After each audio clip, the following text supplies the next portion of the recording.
Assalamualaikum warahmatullahi wabarakatuh. Di video kali ini kami akan menjelaskan tentang balance scorecard. Apa itu balance scorecard? Mari simak video berikut ini. Balance scorecard. Perusahaan memerlukan beberapa strategi demi keberlangsungan perusahaannya. Balance scorecard adalah salah satu dari sekian banyak strategi yang biasa digunakan. Apa yang dimaksud dengan balance scorecard dan kenapa perusahaan memerlukannya? Berikut adalah penjelasannya. Balance scorecard merupakan salah satu strategi manajemen yang ditujukan untuk meningkatkan, mengidentifikasi, dan mengukur beberapa fungsi internal bisnis dan hasil eksternal dari bisnis tersebut. Karakteristik balance scorecard ada 4. Yang pertama yaitu seimbang, koheren, terukur, dan komprehensif. Balance scorecard memiliki 4 perspektif. Yang pertama ada perspektif proses bisnis internal, yang kedua ada perspektif pelanggan, yang ketiga ada perspektif pembelajaran dan pertumbuhan, yang keempat ada perspektif keuangan. Berikut ini adalah penjelasan tentang perspektif-perspektif tersebut.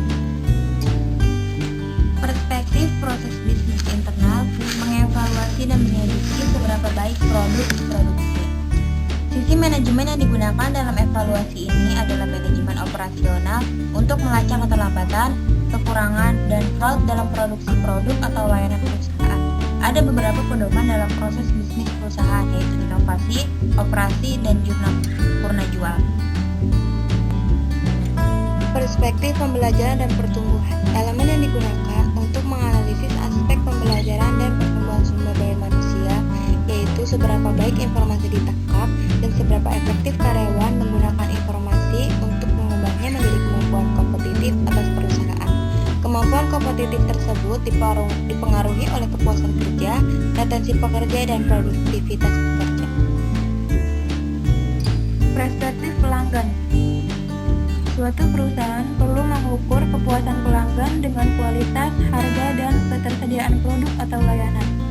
Perusahaan harus memahami terlebih dahulu bagaimana segmentasi perusahaan mereka, kemudian merancang bagaimana cara untuk mengambil data kepuasan pelanggan.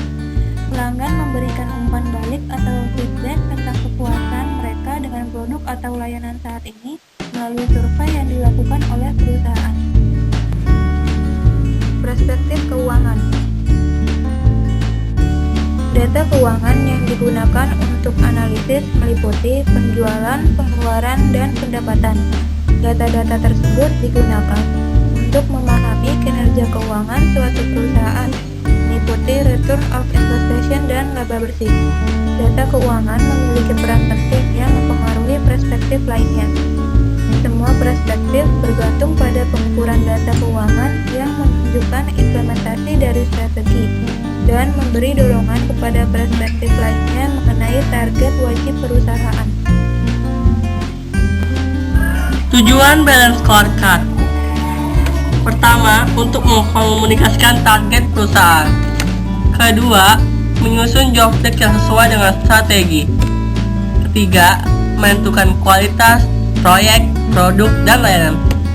Keempat, mengukur dan memantau perkembangan perusahaan menuju target.